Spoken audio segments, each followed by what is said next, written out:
तो हम शुरू करने जा रहे हैं आज। मैं शेयर कर रहा हूँ स्क्रीन। तो आज है श्लोक संख्या 2 भगवत गीता का। हम्म,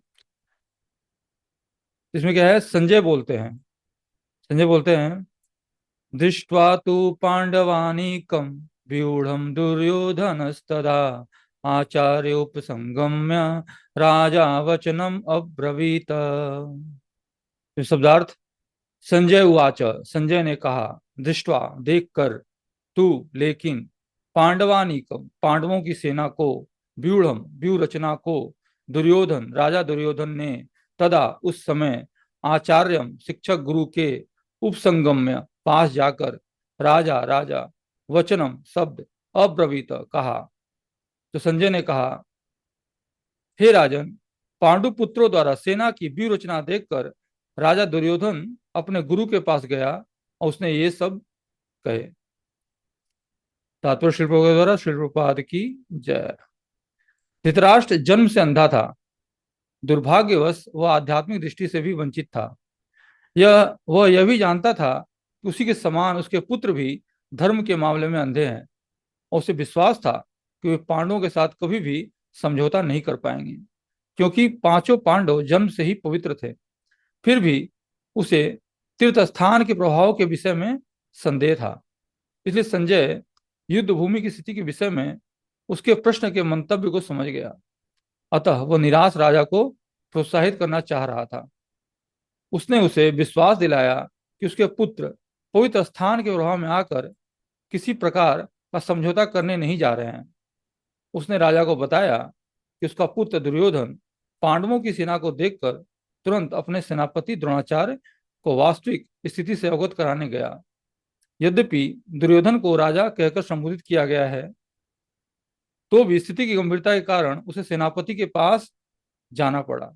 अतएव दुर्योधन राजनीति के बनने के लिए सर्वथा उपयुक्त था। किंतु जब उसने पांडवों की भी रचना देखी, तो उसका यह कूटनीतिक व्यवहार उसके भय को छिपा न पाया। संजय उवाच, संजय ने क्या कहा?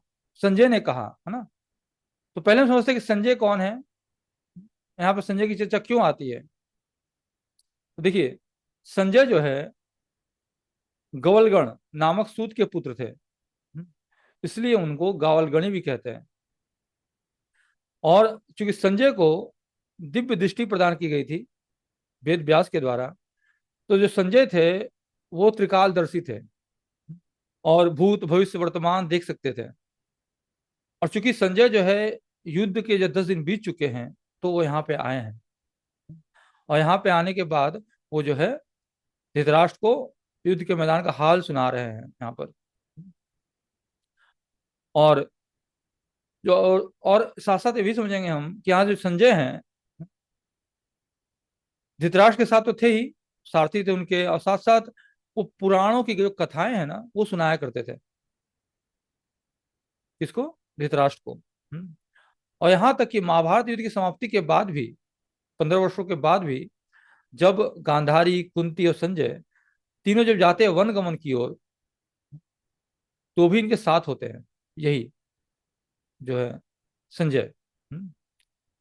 और उनके जाने के गृह त्याग के 6 महीने के बाद जो होता है, जब आग लग जाती है जंगल में, तो धृतराष्ट्र जो है संजय को भेज देते हैं कि आप जाओ यहाँ से, हमारा समय आ गया। तो उसके बाद फिर क्या करते हैं, वो बोलते हैं धृतराष्ट्र को कि महाराज आप तैयार हो जाइए, अपना शरीर को छोड़ने के लिए तैयार हो जाइए। इसके बाद जो है संजय जो है चले जाते हैं हिमालय की तरफ। तो सबसे मुख्य बात क्या है कि संजय गीता के जो है मुख्य पात्र हैं, वो चूंकि भगवान के भक्त हैं, इसी वजह से इनको गीता में स्थान मिला। ये अमर हो गया एक तरह से, गीता में इनका नाम आ गया। तो हम देखते हैं यहाँ पर पहला क्या बोलते हैं, दृष्टवा तू पांडवानीकम व्यूढ़म दुर्योधन। यानी दुर्योधन ने पांडवों की व्यूह रचना सेना को देखकर देखा। जो पांडवों की सेना थी वो बहुत विशाल थी, लेकिन युधिष्ठिर जो थे वो चिंतित थे। जब वो देखते हैं कौरवों की सेना को, देखते हैं 11 अक्षौहिणी सेना है, उनकी केवल 7 अक्षौणी सेना है। वो तो बहुत ही कम है अगर देखा जाए तो कौरवों की तुलना में। तो वो अर्जुन से पूछते हैं कि जो भीष्म जी ने बहुत अच्छा सा व्यू का निर्माण किया है, इसका भेदन करना बड़ा असंभव है, ऐसा लगता है ऐसा। तो आप जो है इसका ध्यान रखते हुए ऐसी व्यू रचना करो जो कि उन पर भारी पड़े। तो अर्जुन क्या करते हैं, जो वज्र नाम का एक व्यू रचना करते हैं, और वो बहुत ही भयानक होता है कि जो दुर्योधन है वो डर जाता है, घबरा जाता है। इसीलिए फिर अगले श्लोक में जो आएगा, श्लोक आगे, उसमें वो जाते हैं किसके पास, द्रोणाचार्य के पास। वो इसी व्यू को देख के घबरा जाते हैं। तो यहाँ पर जो व्यू कैसा था, इसकी चर्चा महाभारत में आती है। इस व्यू में, यानी कि जो व्यू का नाम क्या था, वज्र व्यू, इसमें भीमसेन जो है सबसे आगे खड़े थे, और उनके दाएं बाएं जो है नकुल और सहदेव सहदेव थे खड़े, दाएं बाएं। उनके रथ की के पहियों की रक्षा कर रहे थे उधर। फिर द्रौपदी के पांचों पुत्र और अभिमन्यु भीमसेन के पीछे से रक्षा कर रहे थे, और इन सबके पीछे शिखंडी था जो कि अर्जुन की रक्षा कर रहा था। और महाबली जो सात्यकी थे वो अर्जुन के पीछे थे। फिर युधामन्यु और उत्तमौजा अर्जुन के रथ के पहियों की रक्षा कर रहे थे, और राजा धृष्ट केतु और चिकितान अर्जुन की रक्षा कर रहे थे। इस तरह से अर्जुन जो थे पूरे व्यू की रक्षा कर रहे थे, मतलब गांडी धनुष लेकर। इस तरह से देखा जाए तो ये जो व्यू था ना, वज्र व्यू, बहुत ही भयानक दिख रहा था। इसी वजह से दुर्योधन जो है वो घबराते हैं बाद में, जब देखते हैं तो। फिर इस श्लोक में क्या आता है, आचार उपसंगम में राजा वचनम अब्रवीत। फिर बताते हैं यहाँ पर कि जो आचार्य के समीप जाकर राजा ने वचन कहे। तो यहाँ राजा संबोधन किया जा रहा है किसको, दुर्योधन को। यहाँ संजय बता रहे हैं धृतराष्ट्र को अभी, ठीक है ना, कि राजा ने ये वचन कहे। यहाँ संजय कहना चाहते हैं कि दुर्योधन अपने आप को राजा समझकर आचार्य के पास गया। शास्त्रों में बताया गया है कि व्यक्ति को आचार्य के पास जाते हुए अत्यंत निम्न भाव से जाना चाहिए, क्योंकि शास्त्र भी, उपनिषद भी कहता है इस बात को, स गुरु में वह भी गच्छे समित पाणी क्षत्रिय ब्रह्मनिष्ठम। अर्थात व्यक्ति को दोनों हाथ जोड़कर गुरु के पास जाना चाहिए। यदि कोई व्यक्ति राजा हो तो भी गुरु के निकट अगर वो जाए तो विनम्रता पूर्वक जाना चाहिए, क्योंकि राजा के ऊपर कौन है, राजा के ऊपर गुरु होता है, जो गुरु क्या करता है, मार्गदर्शन देता है उस राजा को। एक तरह से इसलिए गुरु को महाराजा भी कहते हैं हम, क्योंकि वो राजा से ऊपर है। क्योंकि राजा क्या होता है, एक क्षत्रिय होता है।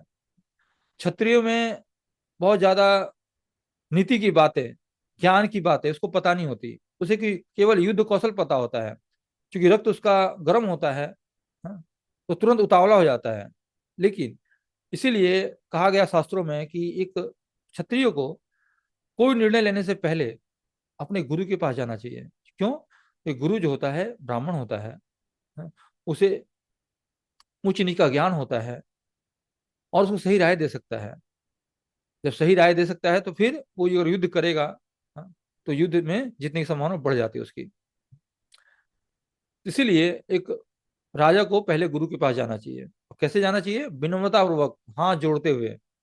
हम देखते हैं युधिष्ठिर महाराज को, युधिष्ठिर महाराज भी जब गीता समाप्त हो गई तो युधिष्ठिर महाराज अपने कवच और शस्त्रों को रखकर अपने रथ पे हाथ जोड़ते हुए वो जाते हैं भीष्म के पास और द्रोण के पास मिलने के लिए, और प्रणाम करते हैं पहले आचार्य को, और उनसे आशीर्वाद मांगते हैं कि मुझे आशीर्वाद दीजिए कि मैं युद्ध में जीत जाऊं। तो ये तरीका है जाने का।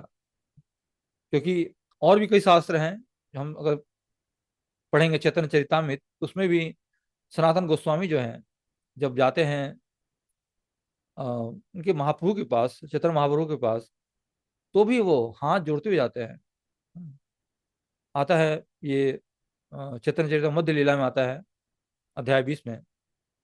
उसमें बताया गया है, तबे सनातन प्रभुर चरणे धरिया, दैन्य विनती करे दंते तृण लैया। हाँ, यानी कि अपने मुंह में एक तिनका रख कर, शीश झुकाकर सनातन गोस्वामी जो है महाप्रभु के चरण कमल जो है पकड़ लेते हैं। इस तरह से वो जाते हैं, और इस तरह से ही हमें भी जाना चाहिए। क्योंकि हमें अगर कोई जिज्ञासा करनी है, कोई ज्ञान प्राप्त करना है, तो हम कैसे करेंगे? जिज्ञासा ज्ञान प्राप्त करने के लिए हमें विनीत होना पड़ेगा। बिना विनीत हुए बात नहीं बनेगी। क्योंकि अगर आप गीता पढ़े होंगे आपने, तो उसमें आता है, भगवान भी कहते हैं चौथे अध्याय के चौथे श्लोक में, तद विद्धि प्रणिपाते न परिप्रश्न सेवया उपदेशन्ति ते ज्ञानम ज्ञानी तत्वदर्शिना। कि गुरु के पास कैसे जाना है? विनीत भाव से जाना है। तो पहले क्या करना है? प्रणिपात करना है। प्रणिपात मीन्स सरेंडर करना है गुरु के पास, शरणागति ग्रहण करनी है, श्रद्धा प्रेम सहनशीलता के भाव के साथ जाना है। तो जब देखेंगे गुरु की शरणागति है, तब क्या होगा? हम जिज्ञासा कर सकते हैं। फिर परिप्रश्न न सेवया, है ना, फिर परिप्रश्न कर सकते हैं जिज्ञासा को शांत करने के लिए, कुछ प्रश्न पूछ सकते हैं। और फिर सेवया, गुरु की सेवा भी करके, वपु सेवा या वाणी सेवा, वपु मीन्स शरीर की सेवा, या गुरु ने जो उपदेश दिया है उसका पालन करके भी हम जो है गुरु की सेवा कर सकते हैं। तो इस तरह से हम गुरु को प्रसन्न कर सकते हैं। तो अब देखिए कि अगर हम तुलना करते हैं युधिष्ठिर महाराज और दुर्योधन की, तो युधिष्ठिर महाराज क्या है, विनीत भाव से जाते हैं उनके पास, लेकिन दुर्योधन नहीं जाता। वो जाता है एक राजा की तरह। क्यों जाता है राजा की तरह? क्योंकि देखिए, यहाँ पर एक्चुअली जो कहा जा रहा है ना, एक व्यंग किया जा रहा है। संजय जो है व्यंग करे धृतराष्ट्र को। वस्तुतः राजा तो कौन है? धृतराष्ट्र है। हाँ? लेकिन व्यवहार जो राजा का है वो दुर्योधन का है। वो उसका व्यवहार ऐसा है कि, क्योंकि वो क्या है, जिद्दी है, कपटी है, और धृतराष्ट्र की भी नहीं सुनता वो, अपनी मर्जी की करता है। तो सारे जो एक होते हैं ना दुष्ट राजा, उसके गुण उसमें है। हम्म। और धृतराष्ट्र का अपने पुत्र पे नियंत्रण है नहीं, इसलिए वो धृतराष्ट्र को व्यंग कर रहे हैं कि राजा तो आप हैं, लेकिन व्यवहार राजा का दुर्योधन का है। इसलिए बोलते हैं राजा वचनम अब्रवीत।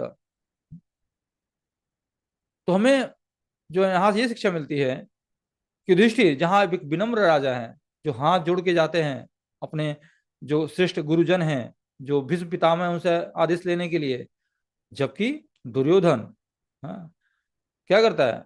हाथ जोड़ के नहीं जाता है। हाँ, वो अगले श्लोक पता चलेगा अभी हमें कि कैसे जाता है वो। वस्तुतः यहाँ पर आचार उपसंगम्य, है ना, वस्तुतः ये आचार्य का शोषण करेगा।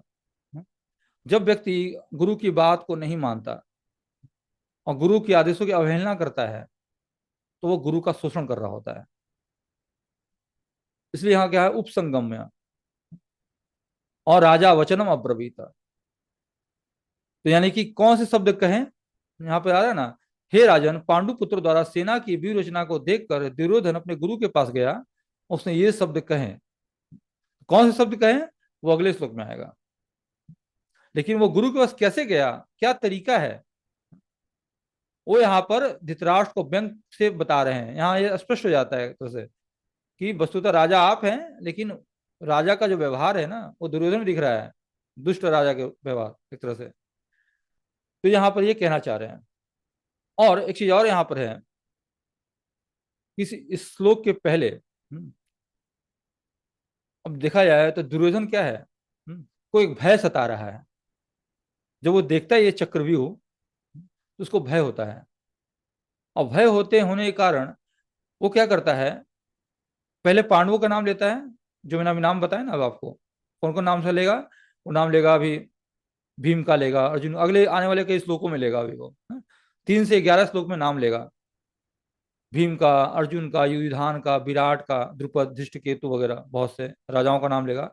पांडव से नाम है। क्योंकि वो देख के वो डर जाता है, घबरा जाता है।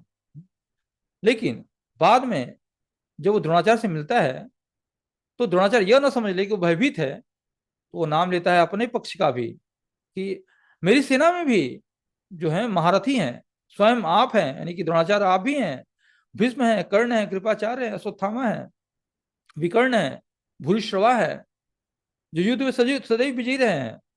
तो यहाँ पर ये पता चल रहा है यहाँ पर कि वो अपनी आशंकाओं को छिपाना चाहता है द्रोणाचार्य से, कि वो भयभीत नहीं है, इसलिए वो बताता है इस तरह से। ये वस्तुतः वो गया था इसीलिए, इंडिकेट करने के लिए। क्योंकि क्षत्रिय क्या है, अगर क्षत्रिय डर जाए तो क्षत्रिय नहीं कहलाता ना। उसको पता है कि वो अनीतिपूर्वक उसने राज्य हड़प लिया है पांडवों का, और जब वो देखता है वो वज्र व्यूह, और घबरा जाता है। इसीलिए वो फिर जाता है द्रोणाचार्य के पास। अब द्रोणाचार्य के पास जाता है तो क्या होता है, तो आगे श्लोक में देखते हैं हम। देखिए क्या होता है फिर। पश्यताम पांडुपुत्राणाम आचार्यम महति चमुम व्यूढ़ाम द्रुपद पुत्रेण तव शिष्येण धीमता। अर्थात, हाँ, शब्दार्थ क्या है। पश्य मतलब देखिए, एताम इस पांडुपुत्राणाम पांडु के पुत्रों की, आचार्य हे आचार्य गुरु, महितम विशाल, चमुम सेना को, व्यूढ़ाम व्यवस्थित, द्रुपद पुत्रेण द्रुपद के पुत्र द्वारा, तब तुम्हारे, शिष्येण शिष्य द्वारा, धीमता अत्यंत बुद्धिमान। अनुवाद। हे आचार्य, पांडु पुत्रों की विशाल सेना को देखें जिसे आपके बुद्धिमान शिष्य द्रुपद के पुत्र ने इतने कौशल से व्यवस्थित किया है। ठीक है, तो यहाँ पर अनुवाद।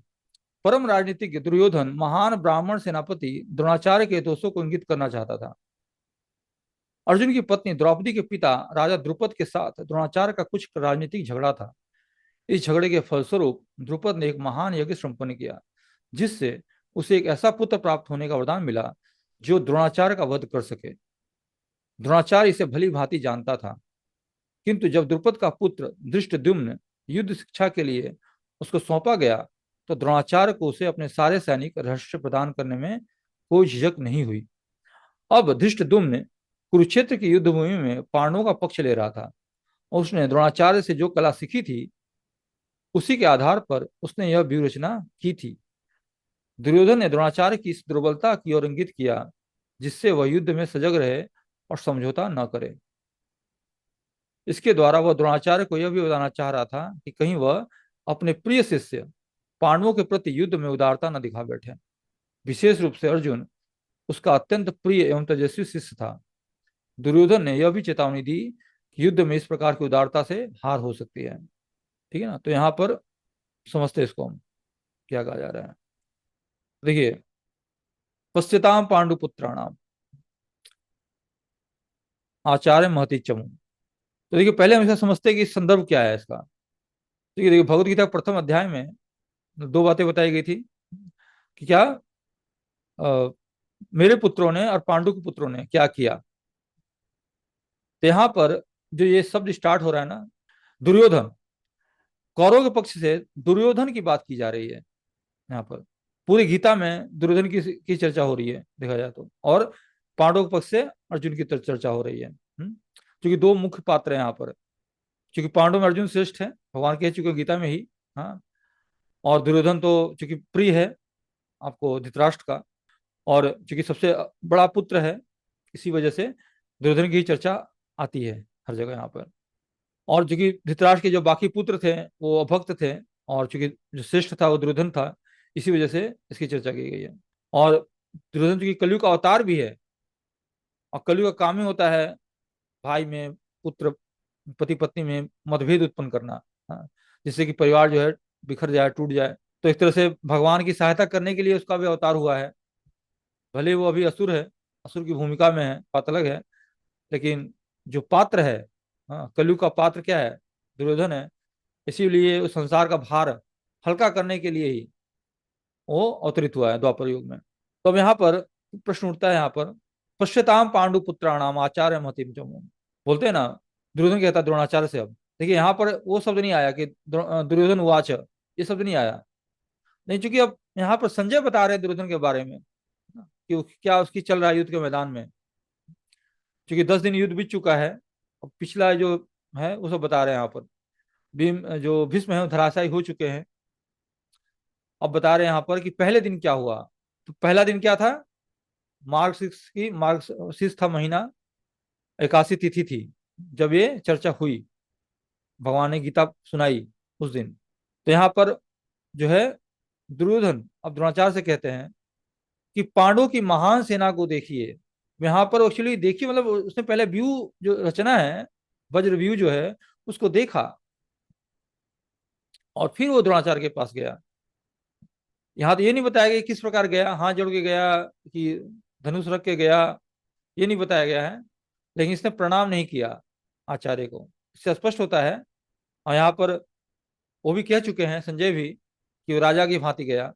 इससे स्पष्ट होता है कि वो बिल्कुल अनुशासन में नहीं था, अनडिसिप्लिन था, और इस तरह से गया था वो आचार्य से मिलने। ठीक है, तो यहाँ पर वो वस्तु तो बताना चाह रहा है कि आप जो है अपने प्रिय शिष्य पांडवों के प्रति उदारता ना दिखा बैठे।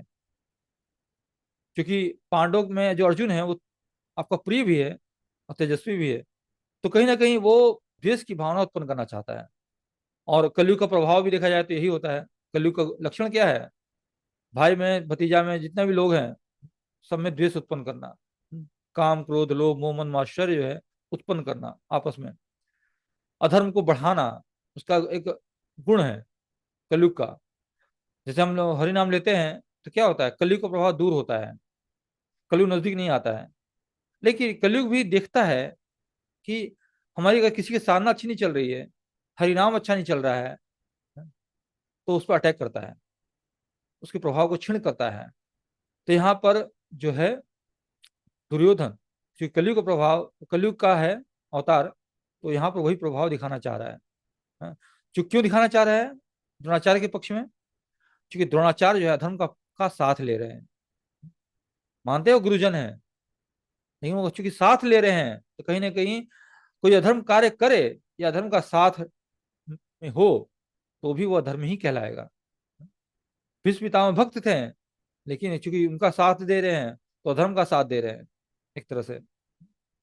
माना चलो उनको भगवान की कृपा हो गई वो अलग बात है, द्रोणाचार्य पे कृपा हो गई, लेकिन अभी वर्तमान जीवन में हाँ, वो अपने पथ से विपथ होकर अधर्म का साथ दे रहे हैं।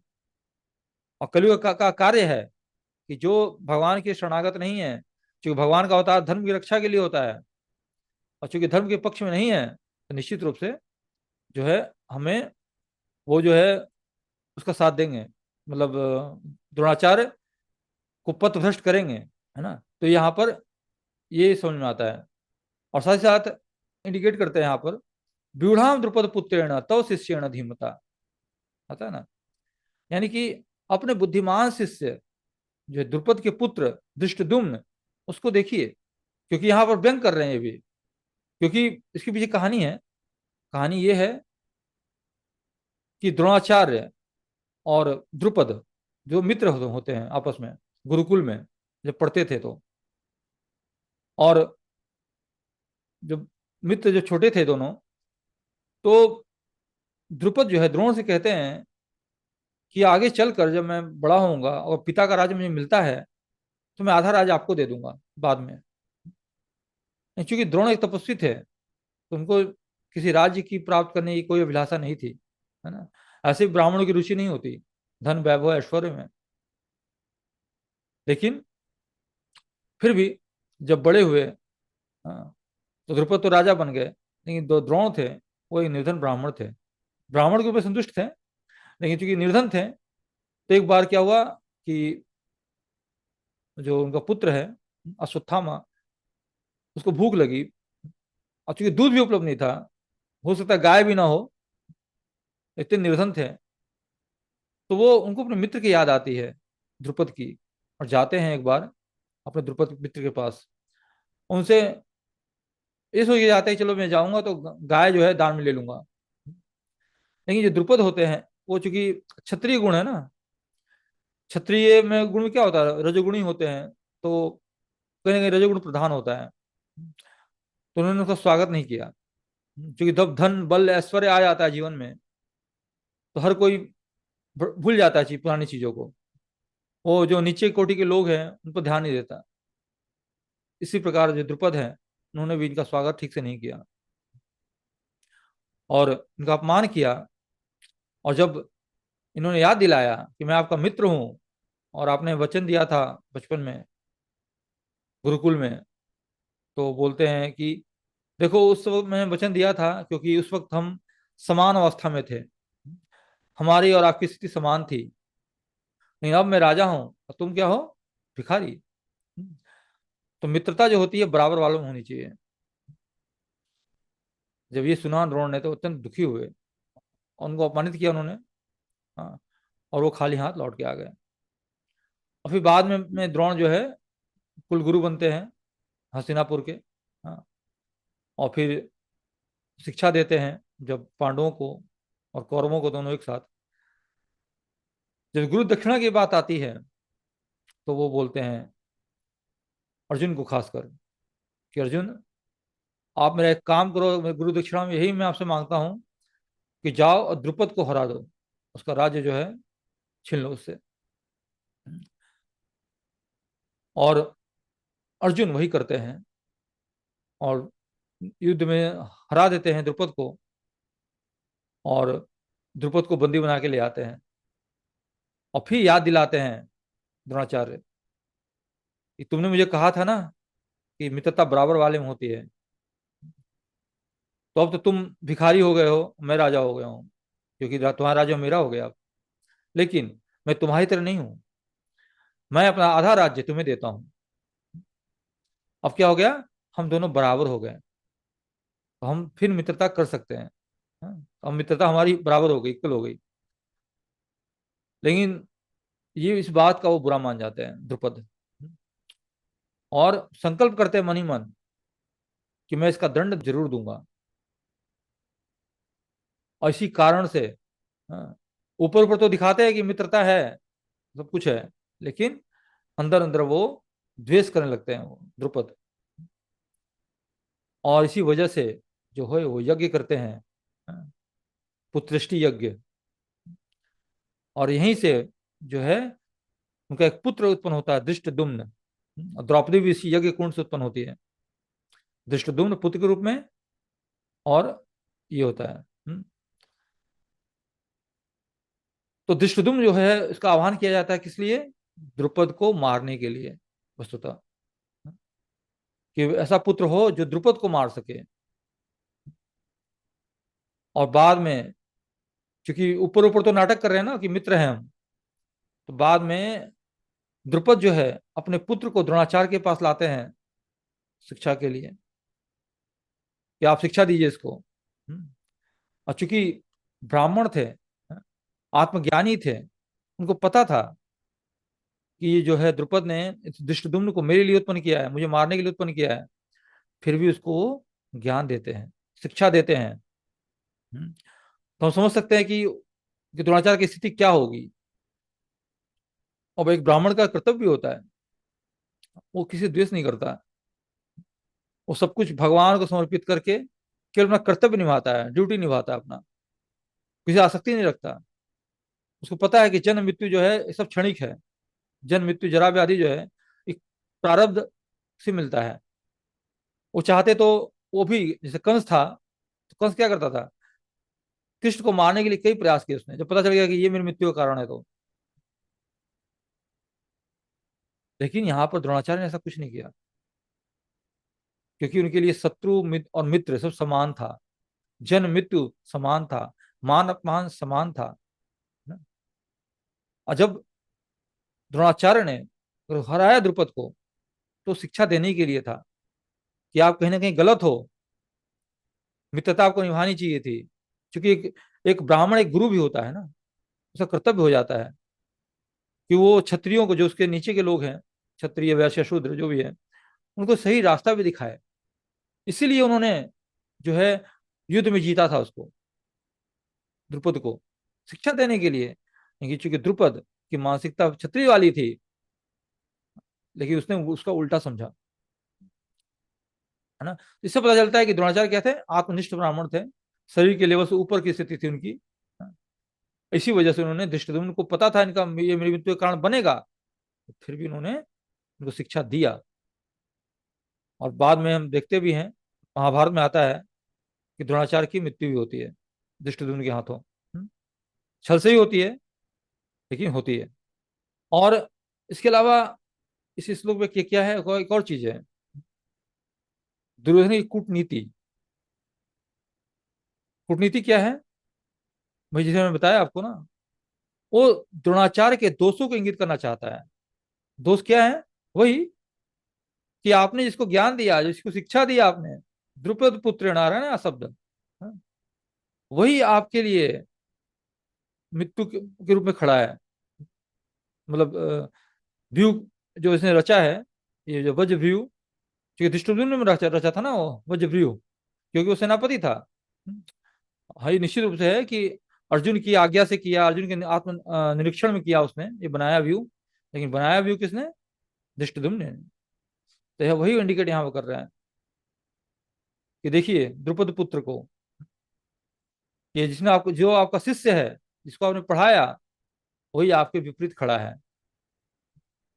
वस्तुतः यहाँ पर जो है एक कूटनीति बताया ना, किसी को अगर हराना हो, किसी में द्वेष उत्पन्न करना हो, तो व्यक्ति साम दाम दंड भेद, ये चार जो नियम होते हैं ना युद्ध जीतने के, या अपनी बात रखने का, ये चार अंग होते हैं राजनीति के। हम देखते हैं, अगर रामायण भी देखते हैं अगर आप, तो वहां मंथरा थी। मंथरा भी जो कैकई का मन को कैसे भटकाती है, कैसे द्वेष उत्पन्न करती है, भेद से करती है ना। साम दाम दंड और भेद, क्योंकि कैकई ने भी पहले समझी नहीं कैकई क्या आप कहना चाह रही है। उसका भी जो मन था, कैकई का, माता का मन साफ था ना राम के प्रति। तो बोलती है कि नहीं ऐसा नहीं है, आप आपकी गलत सोच है। फिर क्या होता है, मंथरा भी जब भेद उत्पन्न करती है, तब उसको भी लगता है हाँ ये सही बात बोल रही है मंथरा। क्या होगा, वो दासी बन जाएगी कौशल्या महारानी की, हाँ, और भरत जो है दास बन जाएंगे, वगैरह वगैरह। तो जब भेद उत्पन्न होता है ना, जब मंथरा उत्पन्न करती है, तो उनके मन में ही भेद उत्पन्न होता है, केके के मन में भी। तो भेद मतलब क्या? ईर्ष्या उत्पन्न करना, द्वेष उत्पन्न करना किसी के मन में, हाँ? तो यही उपाय जो है यहाँ पर दुर्योधन द्रोणाचार्य के मन में उत्पन्न कर रहे हैं। क्योंकि देखिए, सामनीति क्या है? सामनीति होती है कि शिक्षा देकर पहले वश में करना किसी को। दान नीति होता है कुछ उपहार देके। दंड नीति होता है मतलब दंड देकर। और भेद नीति होता है छल कपट के माध्यम से द्वेष उत्पन्न करना, शत्रु को निर्बल कर देना। तो यहाँ पर जो है आपको दुर्योधन, यहाँ पर भेद नीति को ही अपनाता है, भेद नीति की बात करता है। और दुर्योधन को, द्रोणाचार्य को निर्बल करने की कोशिश करता है। लेकिन चूंकि द्रोणाचार्य आचार्य है, उनको पता है, और दुर्योधन कभी उनका प्रिय रहा भी नहीं। क्योंकि दुर्योधन की बात, जब वो था गुरुकुल में, तो दुर्योधन को उन्होंने समझाने की कोशिश की थी कई बार। जब उन्होंने विष दिया था भीम को, तो भीम को पता चला था, कई तरह समझाने की कोशिश की, लेकिन वो दुर्योधन जो है कभी भी ठीक नहीं हो पाया। उसका जो व्यवहार है वो कभी अच्छा रहा नहीं।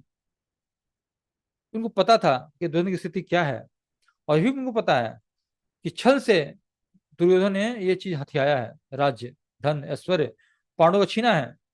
भले वो धर्म किसी के साथ लड़ रहे हो, लेकिन दुर्योधन की स्थिति उनको पता थी।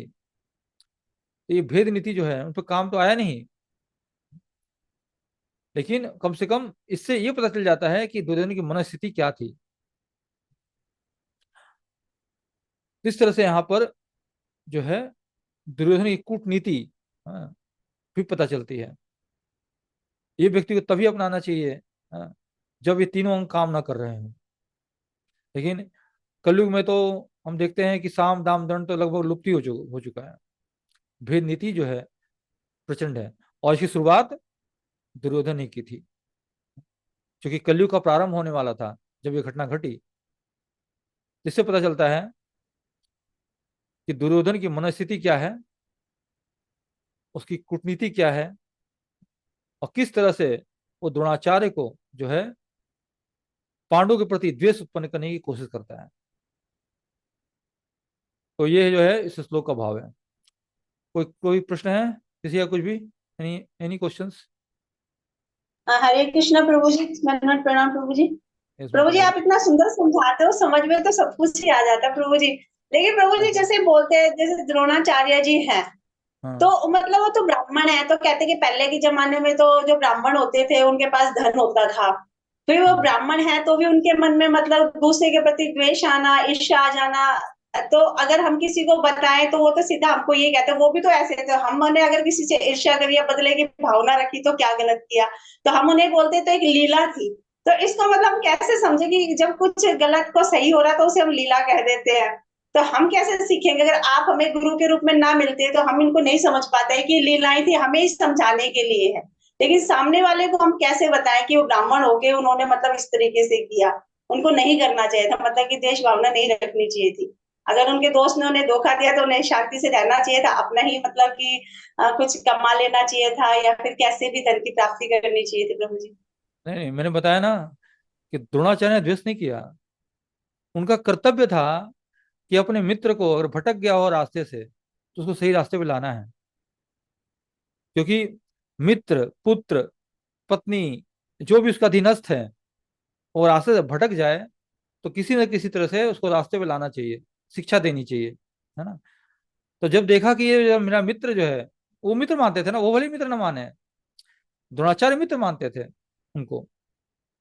तो जब देखे कि मेरा मित्र भटक गया है, तो वो चूंकि क्षत्रिय है और वो युद्ध से जीत नहीं सकते, हाँ, चूंकि वो ब्राह्मण है, इसीलिए उन्होंने गुरु दक्षिणा के रूप में पांडवों से कहा कि जाओ और आप जो है युद्ध में जीत के लाओ उसके राज्य को, उसका अभिमान चूर चूर कर दो। हम्म? इसी वजह से युद्ध उन्होंने किया, अर्जुन को भेजा। तो यहाँ पर द्वेष नहीं कर रहे हैं द्रोणाचार्य, उनको सुधारने के दृष्टिकोण से कर रहे हैं, सुधारना चाह रहे हैं, है ना। द्वेष तो वो कर रहा था द्रुपद। अगर द्वेष करते हैं द्रोणाचार्य, तो फिर धृष्टद्युम्न को शिक्षा क्यों देते हैं? क्या जरूरत थी शिक्षा देने की? कोई जरूरत नहीं थी ना। तो यहाँ पर स्पष्ट रूप से क्लियर हो जाता है कि वो द्वेष नहीं कर रहे हैं। ठीक है ना माता जी? द्वेष द्रुपद कर रहे हैं। हाँ, ये जरूर है कि ये अधर्म का साथ दे रहे हैं, हस्तिनापुर की तरफ से लड़ रहे हैं, ये बात अलग है ना। वो इसलिए लड़ रहे हैं क्योंकि उन्होंने वचन दे रखा था, अपने वचन से वो बंधे हुए थे, है? क्योंकि उन्होंने हस्तिनापुर का नमक खाया था, है? वहां से सैलरी उठा रहे थे और भीष्म पितामह ने उनको नियुक्त किया था कुल गुरु के रूप में। तो अब चूंकि जहां पे आप रह रहे हैं, तो उनका एक फर्ज बन जाता है कि उनका साथ दें। इसी वजह से भीष्म पितामह भी बंधे हुए थे। इसी वजह से वो कहते भी हैं कि मैं जब तक ये हस्तिनापुर चाहूँ और से सुरक्षित नहीं हो जाता है, तब तक मैं अपना प्राण त्याग नहीं करूंगा, क्योंकि उनको इच्छा मृत्यु का वरदान मिला हुआ था। और जो युद्ध समाप्त हो जाता है तब वो प्राण त्याग करते हैं, हाँ, जब पांडव जीत जाते हैं तब। तो ये लोग जो थे वरिष्ठ जन, सब बंधे हुए थे अपने वचनों से विषय वस्तुतः। प्राण जाए पर वचन ना जाए, है ना, वो सिस्टम था। क्योंकि सत्यवादी लोग थे, लेकिन कहीं ना कहीं अधर्म का साथ फिर भी दे रहे थे। अगर हम कृष्ण के दृष्टिकोण से देखें तो उनको छोड़ देना चाहिए था। वो कृष्ण अर्जुन इनके पक्ष में आना चाहिए था, पांडवों के पक्ष में युद्ध करना चाहिए था कृष्ण की नीति के अनुसार, ना। लेकिन उनकी व्यक्तिगत नीति थी। उनका होता है ना, किसी का व्यक्तिगत होता है कि नहीं, मेरा ये नियम है, अटल नियम है, मैं इसको त्याग नहीं सकता, इसलिए वो कर रहे थे। लेकिन द्रोणाचार्य ईर्ष्या नहीं कर रहे थे। ईर्ष्यालु दुर्योधन था ना, वो ईर्ष्या उत्पन्न करना चाह रहा था, लेकिन वो सफल नहीं हो पाया। हाँ, फिर भी वो समझ गए कि क्या ये कहना चाह रहा है। क्योंकि शिष्य के आचरण व्यवहार, उसके पास्ट को समझ, देख कर समझ के हम समझ सकते हैं कि उसकी स्थिति क्या है। ठीक बात है ये? ठीक है। ओके। हाँ जी प्रभु जी, बिल्कुल क्लियर है प्रभु जी। मतलब कि उन्होंने उनको सुधारने के लिए अपना मतलब कि ऐसा व्यवहार किया। यस यस, बिल्कुल। लेकिन आज के समय में क्या प्रभु जी हम ऐसा कर पाएंगे? क्योंकि अगर हम किसी को सुधारना चाहते हैं और हम फिर गलत हो जाए तो फिर तो हम सही हो ही नहीं पाएंगे। नहीं नहीं, तो आपके जो अधीनस्थ हैं उनको सुधारिए ना आप। आपके जो अंडर हाँ। में जो बच्चे हैं, जो भी आपके हैं अंडर में, मित्र हैं, उनको बताइए वैसा भी ना हो कि सुधारने के दृष्टिकोण से और बैर बढ़ जाए। तो पहले अपनी स्थिति को तौलिए। हाँ, हाँ, जैसे कि द्रोणाचार्य ने बिल्कुल। अपनी स्थिति को तौला कि वो युद्ध नहीं कर सकते जब तक उनको शक्ति नहीं आती है। जब शक्ति आई, देखा कि मेरा शिष्य जो है, मैंने उनको शिक्षा दी है, तो फिर शिष्य के माध्यम से वो जीते युद्ध को। और चाहते तो द्रोणाचार्य भी युद्ध कर सकते थे, ब्राह्मण युद्ध कर सकता है, लेकिन ब्राह्मण अगर वो युद्ध करते ना तो वो अच्छा अनुचित होता, क्योंकि ब्राह्मण के लिए युद्ध करना बिना किसी कारण के गलत है। तो उन्होंने पांडवों को भेजा, इससे परीक्षा भी हो गई पांडवों की, और गुरु दक्षिणा भी उनको मिल गई, और उनके सारे कार्य एक साथ पूरे हो गए। इसलिए उन्होंने वो जो कार्य किया वो उचित था। ठीक है माता जी। तो हमें भी इसी तरह से करना चाहिए, जब भी ऐसा कोई निर्णय आए तो अपनी स्थिति को देखिए, वर्तमान स्थिति क्या है आपकी, और उसके अनुसार फिर हमें जो उचित लगे उसके अनुसार व्यवहार करना चाहिए। मतलब ऐसा ना हो कि हम किसी चीज को फॉलो नहीं कर रहे हैं, पालन नहीं कर रहे हैं, और हम जो है सामने वाले को वो कर रहे हैं। ऐसा नहीं होना चाहिए। ठीक है। बिल्कुल प्रभु जी। धन्यवाद प्रभु जी, बहुत सुंदर तरीके से समझाया प्रभु जी, बहुत बहुत धन्यवाद। हरे हरे कृष्णा। कृष्णा। यस माता जी, ज्योति माता जी। हरे कृष्णा प्रभु जी, मैं तारकेश्वर बोल रहा हूँ। यस प्रभु जी, आज हरे एक कृष्णा। चली गया। हरे कृष्णा। तो मुझे हरे मेरा कृष्णा। मतलब क्या मैं ऑफ क्वेश्चन पूछ सकता हूँ? हाँ हाँ, पूछिए। मुझे मेरे ना एक क्वेश्चन दिमाग में आ रहा है। काफी टाइम आया, लेकिन आज जैसे माता जी ने पूछा तो मेरे को लगा कि अभी मेरे को रिकॉल हो गया कि जैसे द्रोणाचार्य के जो पुत्र थे अश्वत्थामा, हम्म। ब्राह्मण पुत्र होते हुए भी उन्होंने महाभारत के अंतर में जघन्य कार्य किया, और भगवान श्री कृष्ण ने उनको दंड स्वरूप उनके जो माथे पर मणि थी उसको निकलवा दिया। हम्म। और ऐसे बोलते हैं कि वो आज भी उस दर्द से, उस पीड़न से घूमते रहते हैं, और उनके माथे से खून रसता रहता है। जबकि हमें देखते हैं कि उनसे गलती होने के बाद भी उन्होंने भगवान से आ, मतलब ये हाथ जोड़ के विनती की कि संशय मतलब क्षमा के लिए प्रार्थना की। तो प्रभु जी, क्योंकि हमने जो भी देखा है कि भगवान की शरण में चाहे कोई भी हो, रावण को भी उन्होंने, कंस को भी लास्ट मौका दिया था उनकी मृत्यु से पहले कि अगर उनकी शरण में आ जाते हैं, माफी मांग लेते हैं, तो वो छोड़ देंगे उनके सारे पापों को हर लेंगे। तो फिर अश्वत्थामा का को मतलब भगवान ने मारा तो नहीं, लेकिन कुछ ऐसा उनको दर्द दिया कि अब तक वो चल रहा है। तो इसको प्रभु जी कैसे समझे हम? हाँ, देखिए, पहली बात तो इसका बहुत अच्छी चर्चा आती है भागवतम में, क्योंकि देखिए ब्राह्मण अगर क्या कार्य क्या होता है, उचित कार्य करना, अनुचित कार्य नहीं करना ना। जो भी ब्राह्मण के नियम है, दया क्षमा करुणा, ये सब भावना होनी चाहिए एक ब्राह्मण में। अगर वो नहीं है तो ब्राह्मण के लायक नहीं है वो, है ना। वो अधम अधम ब्राह्मण है वो ब्रह्म बंधु है, उसे कहा जाता है। जो इस तरह का जो ब्राह्मण होकर भी ब्राह्मण के गुण ना अपनाए, वैसा आचरण ना हो, तो उसको कहते हैं ब्रह्म बंधु। वस्तुतः ये एक व्यंग है, एक एक उपमा है जो दी गई ऐसे लोगों को। तो वस्तुतः उसने क्या किया, अश्वत्थामा ने क्या किया, सोते हुए लोगों को मारा। युद्ध का नियम भी, क्षत्रिय भी कभी नहीं करता है काम कि सोते हुए किसी को मारे या पीठ पीछे मारे किसी को। अश्वत्थामा ने क्या किया, पांडवों पुत्रों को मार डाला, ये समझकर कि पांडु सो रहे हैं, पांचों पांडव सो रहे हैं, और सोते हुए निश्चय से हत्या कर दी। और हत्या करने के बाद गर्दन काट के वो ले जाता है दुर्योधन के पास।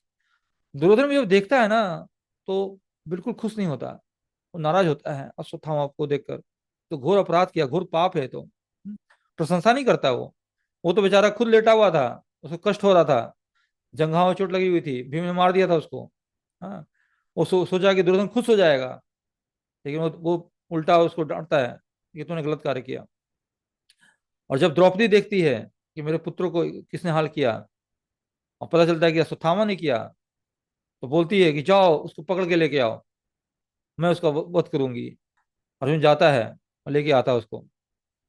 तो बाद में फैसला होने का होता है क्या किया जाए इसका। तो यहाँ पर कृष्ण जो है परीक्षा लेते हैं अर्जुन की, बोलते हैं मार डालो इसको, ऐसे ब्राह्मण इस या स्त्री ऐसी हो उसको मार देना चाहिए, है? लेकिन द्रौपदी जो है स्वयं रोक देती है कि नहीं, ऐसा मत करिए, क्योंकि गुरु है ना, गुरु का पुत्र मेरा गुरु भाई हो गया ना ये, और ब्राह्मण भी है जन्म से ही, इसको मैं, नहीं मत मारो इसको। तो फिर कृष्ण बोलते हैं, अर्जुन को संकेत कर देते हैं कि जो तुम्हें उचित लगे वो करो अर्जुन। अर्जुन फिर क्या करते हैं, चुटिया काट देते हैं, 5 चुटिया बना देते हैं और मणि निकाल लेते हैं। हाँ, और बोलते हैं कि अगर ऐसे लोगों को इस तरह से अपमानित करके धक्के मार के भगा दिया जाए वो मृत्यु के तुल्य है। मतलब देखा जाए तो मर गया है वो, तो इस तरह से उसको मतलब जिंदा छोड़कर भी मार देते हैं एक तरह से कह लीजिए तो। और वो अपमानित महसूस करता है अपने आप को, अश्वत्थामा। हाँ, और साथ ही साथ वो श्राप भी देते हैं उसको, क्योंकि उसने एक और प्रयास किया था। जो उत्तरा थी उसके गर्भ में परीक्षित महाराज पल रहे थे, उसको मारने के लिए भी उसने ब्रह्मास्त्र छोड़ा था। तो भगवान ने बचा लिया उसको, बात अलग है। लेकिन उसने दो दो अपराध किए एक साथ उसी समय। जब वो पकड़ में आया, तो फिर उसे तुरंत अचानक ब्रह्मास्त्र छोड़ दिया था उसी वक्त। हाँ, कि मैं अंतिम चिराग उसको नष्ट कर देता हूँ। तो ये ब्राह्मण के ये गुण नहीं है। ब्राह्मण के गुण जैसे क्या होता है बताओ ना, दया क्षमा करुणा। हाँ, ये सब होनी चाहिए। और अब ब्राह्मण कुल में उत्पन्न होके गुरु पुत्र हो, गुरु भाई हो, फिर भी ऐसे गुण। इसी वजह से कृष्ण ने फिर श्राप दिया उसको कि जाओ तुम, क्योंकि तुम ब्रह्म बंधु हो और उनसे भी गए गुजरे हो, तो जाओ जब तक ये कलयुग रहेगा। हाँ, इस तब तक तुम इसी तरह भटकते रहोगे। हाँ, और अपने पापों को याद कर करके याद करोगे, और तुम्हारे मस्तक से ये जो है खून है वो बहता रहेगा, ये तुम्हें याद दिलाता रहेगा कि तुमने कौन सा पाप किया है, जघन्य पाप किया है। इसी वजह से जो है वो भटक रहा है आज इस टाइम में। वस्तुतः वो ब्राह्मण का उसने जो धर्म है उसका उससे वो परे गया वो। हाँ? इसीलिए वो ब्रह्म बंधु कहलाया, इसी वजह से इसने जो घोर पाप किया था अनिति पूर्वक, इसी वजह से उसको श्राप मिला। इसी वजह से उसका अभी बुरा हाल है, और अभी भी है वो। कलयुग के अंत में फिर जो है फिर वापस मिलेंगे सप्तर्षि और ये वगैरह, कृपाचार्य, सुथामा, विभीषण। हाँ, फिर वेद व्यास, ये सब मिलेंगे कलयुग एंड में एक जगह। और फिर युग परिवर्तन होगा ना, और फिर इसको मुक्ति मिल जाएगी सुथामा को भी। इस तरह से कथा आती है। ठीक है जी। जी गुरु जी, thank you so much. Yes, ठीक है। तो और कोई प्रश्न तो नहीं है अब? ठीक है, तो कक्षा को विराम देते हैं फिर। आपसे तो बहुत बहुत धन्यवाद।